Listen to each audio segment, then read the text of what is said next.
चाहे मर जाना, लेकिन पत्नी की ये 3 चीजें जरूर देख लेना, वरना पूरी जिंदगी बर्बाद हो जाएंगी। आखिर पत्नी की वो कौन सी 3 चीज होती है जो हर पुरुष को देखना चाहिए दोस्तों? जो पुरुष अपने पत्नी के इन 3 चीजों को देखता है, वह अपने जीवन में कभी भी दुखी, गरीबी और लड़ाई झगड़े नहीं आता है, और उसके घर में सदैव मां लक्ष्मी का वास रहता है, और मां लक्ष्मी की कृपा दृष्टि उनके ऊपर सदैव बनी रहती है। दोस्तों, अगर आप श्री कृष्ण का भक्त हैं तो इस पवित्र कथा का वीडियो अनादर न करें, पूरा जरूर देखें। आधा अधूरा छोड़कर जाने से पाप भी लग सकता है। और लाइक करके कमेंट में जय मां लक्ष्मी अवश्य लिखें। आपके घर में मां लक्ष्मी का हमेशा वास रहेगा। आज की वीडियो में हम बताएंगे कि आखिरकार वह कौन सी 3 चीजें हैं जो हर पुरुष को अपनी पत्नी के देखनी चाहिए। एक बार की बात है, किसी गांव में एक आदमी रहा करता था। वह आदमी अपनी पत्नी से बहुत परेशान था, क्योंकि उसकी पत्नी अपने पति से बात बात पर लड़ाई झगड़ा करती थी। उसके घर में एकदम कंगाली छा गई थी। खाने के लिए घर में ना ही कोई दाने थे, ना ही पीने के लिए पानी, और ना ही पहनने के लिए वस्त्र। दोस्तों, रोज रोज के इस क्लेश से वह पुरुष अपनी पत्नी से परेशान हो गया था। एक दिन की बात है, वह आदमी अपने घर से जंगल की तरफ निकल जाता है। जंगल में जाते जाते उस आदमी को एक साधु से मुलाकात होती है। तब वह आदमी उस साधु के पास बैठ जाता है और वहां पर बैठकर रोने लगता है। दोस्तों, वह साधु उस आदमी को पूछते हैं कि पुत्र, आखिर तुम्हें हुआ क्या है, तुम क्यों रो रहे हो? तब वह आदमी उस साधु को बताता है कि महाराज, मेरे घर में मेरे पत्नी और मेरे 2 छोटे छोटे बच्चे हैं। मेरी पत्नी मेरी कोई भी बात नहीं मानती है, बात बात पर मुझसे लड़ाई झगड़ा करती है, जिसकी वजह से मेरा एक छोटा सा बिजनेस था वह भी बंद हो गया, और अब हम घर में दाने दाने के लिए मोहताज है। हमारे घर में खाने के लिए कुछ भी नहीं है, पीने के लिए पानी नहीं है, और पहनने के लिए वस्त्र नहीं है। लेकिन मैं अपनी पत्नी को समझाता हूं कि लड़ाई झगड़े ना करें, इसके बावजूद भी वह घर में रोज लड़ाई झगड़ा करती है। इस वजह से मैं बहुत दुखी हूं और बहुत परेशान हूं, इसलिए मैं घर छोड़कर आपकी शरण में आया हूं। वह साधु महाराज उस आदमी को बोलते हैं कि पुत्र, तुम रो मत, आज मैं तुम्हें ऐसे 3 चीज बताने जा रहा हूं। जो पुरुष अपनी पत्नी की 3 चीजों को देखता है, वह पुरुष अपने जीवन में कभी भी गरीब नहीं रहता है, और ना ही उसके घर में कभी लड़ाई झगड़े होते हैं, और उसके बिजनेस में तरक्की होती है। तो वह साधु महाराज उस आदमी को बताते हैं कि मैं तुम्हें जो बातें बताने जा रहा हूं, उन 3 चीजों को गांठ बांध लो। तब वह आदमी उस साधु महाराज की बातें बहुत गौर से सुनता है, और साधु महाराज से बोलता है कि प्रभु, आप मुझे जल्द से जल्द बताइए, वह कौन से 3 चीज है जो हर पुरुष को अपने पत्नी की देखनी चाहिए। तब वह साधु महाराज उस आदमी को एक कहानी सुनाते हैं। तो चलिए दोस्तों, गुरु जी से ही सुनते हैं इस कहानी के बारे में। दोस्तों, किसी नगर में एक सेठ रहा करता था। उस सेठ का बहुत बड़ा व्यापार था। उसके घर में सेठ और उसकी पत्नी रहा करते थे। उस सेठ और सेठानी में आपस में बहुत प्रेम था।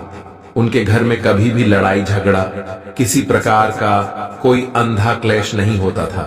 इसलिए उसके घर में सदैव मां लक्ष्मी का वास रहता था, और उनके बिजनेस में दिन दुगुनी रात चौगुनी तरक्की होती थी। उन सेठ सेठानी में इतना प्रेम था कि आसपास के लोग उनके इस प्रेम को देखकर जल जाया करते थे। दोस्तों, सेठ और सेठानी के इस प्रेम की मिसाल हर गांव वाले देखते थे। ऐसे कर करके उस सेठ और सेठानी की बात उस गांव की राजा तक भी पहुंच जाती है। दोस्तों, जब सेठ सेठानी की बात उस राजा के पास पहुंचती है, तो वह राजा भी उनके प्रेम की मिसाल की तारीफ करते हैं और कहते हैं, हमारे गांव में एक पुरुष और स्त्री ऐसे भी है जिनके घर में कभी भी लड़ाई झगड़ा नहीं होते हैं। उन दोनों में आपस में इतना प्रेम है कि जितना मैं आज तक अपनी जिंदगी में कभी भी नहीं देखा। दोस्तों, एक बार की बात है, वह राजा पूरे नगर में ढिंढोरा पिटवाते हैं और कहते, इस राज्य में जितने भी लोग हैं, वो सभी लोग अपने अपने घर में दिया जलाकर रखेंगे। तब राजा की रानी अपने राजा से पूछते हैं कि महाराज, आखिरकार आप सभी के घर में दिया क्यों जलवा रहे हैं? राजा रानी की बात सुनकर रानी को बोलते हैं कि दीपक प्रेम की निशानी होती है। जिसके घर में दीपक जलता है उसके घर में सदैव ही प्रेम बना रहता है। और मैं चाहता हूं कि जो प्रेम सेठ और सेठानी के बीच में है वही प्रेम हमारे इस नगर में, हमारे इस राज्य में हर पति और पत्नी के बीच में हो। इसलिए मैं हर घर में दीपक जलाना चाहता हूं।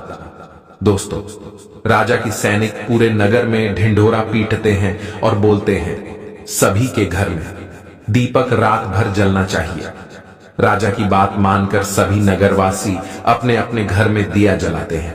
लेकिन जैसे ही आंधी रात होती है सभी के घर के दीपक बूझ जाते हैं।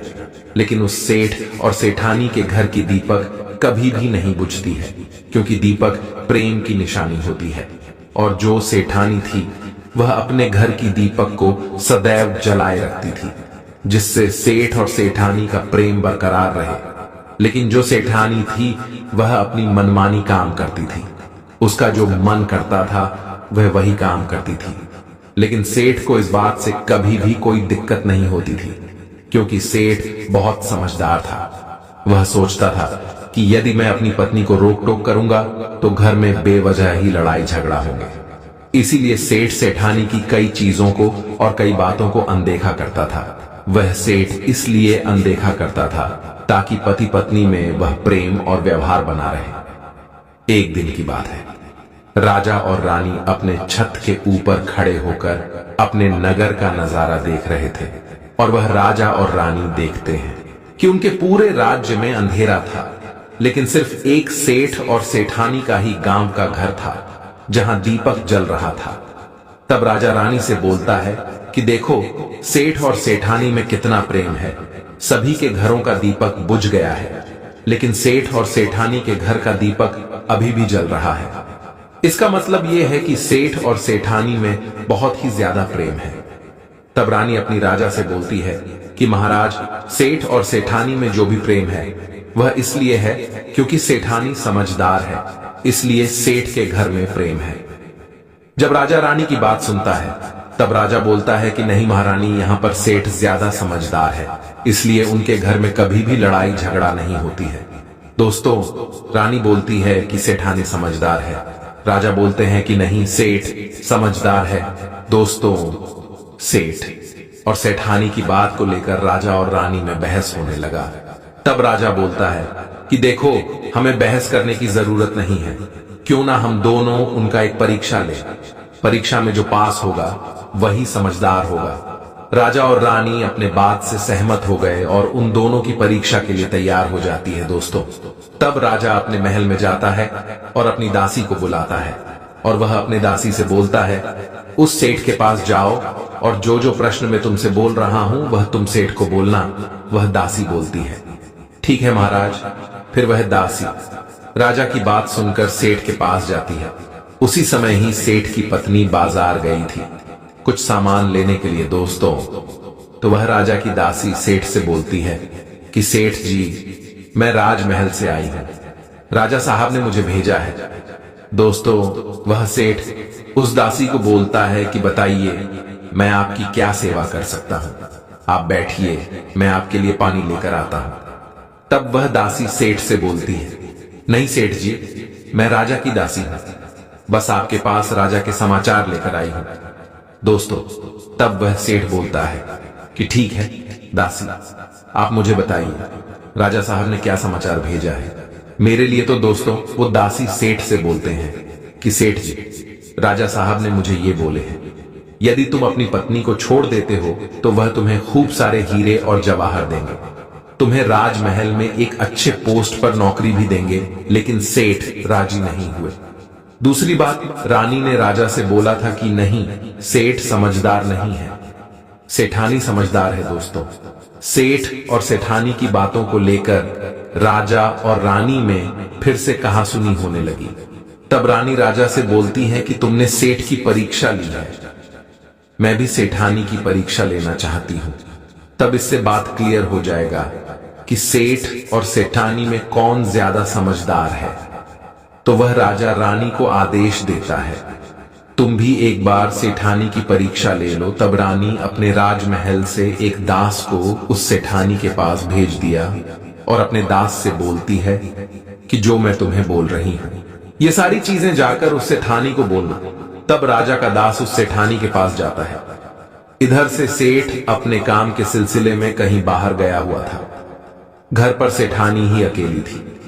दास मौका देखकर उस सेठानी के पास पहुंचता है और सेठानी से बोलता है कि सेठानी जी, मैं राजमहल से आया हूं, मुझे रानी साहिबा ने भेजा है। दोस्तों, तब वह सेठनी बोलती है, ठीक है, बताइए किस लिए तुम्हें रानी साहब मेरे पास भेजा है। तब वह दास सेठानी से बोलता है कि रानी साहिबा ने बोला है कि यदि तुम अपने पति को छोड़ दोगी तो वह बहुत सारे हीरे जवाहरात देंगे, और अगर तुम अपने पति को मार दोगी तो वह तुम्हें अपने राज्य का आधा हिस्सा दे देंगे। दो बात सुनकर सेठानी तैयार हो जाती है और कहती है, ठीक है, यदि रानी साहिबा अपने राज्य की आधा हिस्सा मुझे देंगी तो मैं अपने पति को मार दूंगी। तब उस राजा का दास उस सेठानी से बोलता है कि मुझे कैसे पता चलेगा कि तुमने सेठ जी को मार दिया है। तब सेठानी राजा के दास से बोलती है कि मेरे घर में जो दीपक जल रहा है वह तुम्हें दिख रहा है। तब दास बोला, हां दिख रहा है। तब सेठानी उस राजा के दास से बोलती है कि जब मैं अपने पति को मार दूंगी तो मैं ये दिया बुझा दूंगी, तो तुम्हें पता चल जाएगा कि मैं अपने पति को मार दिया है। अब वह दास सेठानी की बात सुनकर राजमहल को वापस लौट जाता है और राजा और रानी से ये सारी बात बताता है। सेठानी की बात सुनकर रानी बहुत अचंभित हो जाती है और रानी को स्त्री जाति से नफरत होने लगती है। तब वह राजा अपने सारे दास दासियों के साथ सारे सैनिकों को बुलाता है और बोलता है, देखो, मैं यह नहीं चाहता हूं कि राजा और रानी के वजह से किसी निर्दोष की जान जाए। तुम ऐसा करो, उस सेठानी के घर जाओ और उस सेठ को सारी बातें बता दो और उस सेठ को बचा लो। दोस्तों, इधर दास और दासी सेठानी के घर पर जाते हैं और सोचते हैं कि सेठानी तो सेठ को रात में मारेगी और दिया भी बुझाएगी। इससे पहले ही हम सेठानी के घर में हमला बोल देते हैं। दोस्तों, इधर रात भी नहीं हुई थी, शाम का समय था और जैसे ही राजा के सैनिक सेठानी के घर पर धावा बोलते हैं तो देखते हैं कि सेठ पहले से ही मरा हुआ है। तब राजा और रानी के दास दासी उस सेठानी से बोलते हैं, सेठ जी तो मरा पड़ा है, लेकिन सेठ को तो तुम्हें रात में ही मारने के लिए बोला गया था। तब वह सेठनी उस दास और दासी से बोलती है कि सेठ को तो मुझे मारना ही था, रात में तो मुझे दिया बुझाना था, इसलिए सेठ को तो मैंने दिन में ही जहर देकर मार दिया है। अब मेरा काम है सिर्फ दिया बुझने का। वह सैनिक उल्टे पांव उस सेठ के घर से राजा के दरबार में भागे जाते हैं और राजा को सारी बातें बताते हैं। राजा क्रोध से आग बबूला हो जाता है और उसको स्त्रियों से घृणा होने लगती है और वह अपने सैनिकों को भेजता है कि उस सेठानी को बंदी बनाकर लाए। तब राजा के सैनिक उस सेठानी को बंदी बनाकर राजा के राज दरबार में पेश करते हैं। दोस्तों, तब वह राजा उस सेठानी को कारावास में डलवा देता है और वह राजा समस्त स्त्री जाति से नफरत करने लगता है। वह साधु इस कहानी को गांव के उस आदमी को सुनाता है। तब साधु उस आदमी से बोलता है, अब तुम्हें समझ में आ गया होगा कि स्त्री की वह कौन सी 3 चीजें हैं जो हर कोई पुरुष को देखना चाहिए। वह आदमी साधु से बोलता है कि महाराज, मुझे अभी भी समझ में नहीं आया, स्त्री की वह कौन सी 3 चीजें हैं जो हर पुरुष को देखना चाहिए। दोस्तों, तब वह साधु उस आदमी को बताते हैं कि हर पुरुष को अपने स्त्री के सबसे पहली चीज ये देखनी चाहिए कि वह कहां पर आ जा रही है। दोस्तों, जो पुरुष अपनी स्त्री की यह चीज देखता है कि पत्नी वहां पर आ रही है, वहां पर जा रही है, तो उसके घर में कभी लड़ाई झगड़ा नहीं होते हैं और वह अपनी पत्नी के ऊपर नियंत्रण कर पाता है। दूसरी चीज है, पुरुष को पत्नी के अंदर ये चीज देखनी चाहिए कि उसकी पत्नी के बोलचाल कैसी है, वह अपने पति की इज्जत कर रही है कि नहीं, अपनी पति की बात मान रही या फिर नहीं। जो स्त्री अपने पुरुष की बात नहीं मानती है, अपने पति की इज्जत नहीं करती है, वह अपने पति के साथ कुछ भी कर सकते हैं। जैसे कि उस सेठानी ने उस सेठ के साथ किया था। इसलिए हर पुरुष को अपनी पत्नी की यह चीज देखनी चाहिए। तीसरी चीज, वह साधु उस आदमी को बताता है कि हर पुरुष को पत्नी के चाल चलन जरूर देखना चाहिए। जो पुरुष अपने पत्नी के चाल चलन देखता है और उसके चाल चलन पर उससे ज्यादा प्रेम नहीं करता है, उसको अपने कंट्रोल में करके रखता है, तो उसके घर में लड़ाई झगड़ा कभी भी नहीं होते। दोस्तों, जो स्त्रियां अपने घर पर मनमानी चलाती हैं और पति की बातों को नहीं मानती है, उनके घर में इस तरीके की मुसीबत आती है। ये तीन बातें वह साधु महाराज उस आदमी को बताता है और फिर वह आदमी इन तीन चीजों को गांठ बांध लेता है और साधु को प्रणाम करके अपने घर पर चला जाता है। दोस्तों, मैं उम्मीद करता हूं आपको इस कहानी से बहुत कुछ सीखने को मिला होगा। दोस्तों, सच्ची श्रद्धा से कमेंट में जरूर लिखे राधे राधे और इस वीडियो को लाइक करें, अपने दोस्तों के साथ शेयर करें और हमें राधे राधे जरूर लिखें, क्योंकि आपके कमेंट से वीडियो बनाने का मोटिवेशन मिलता है।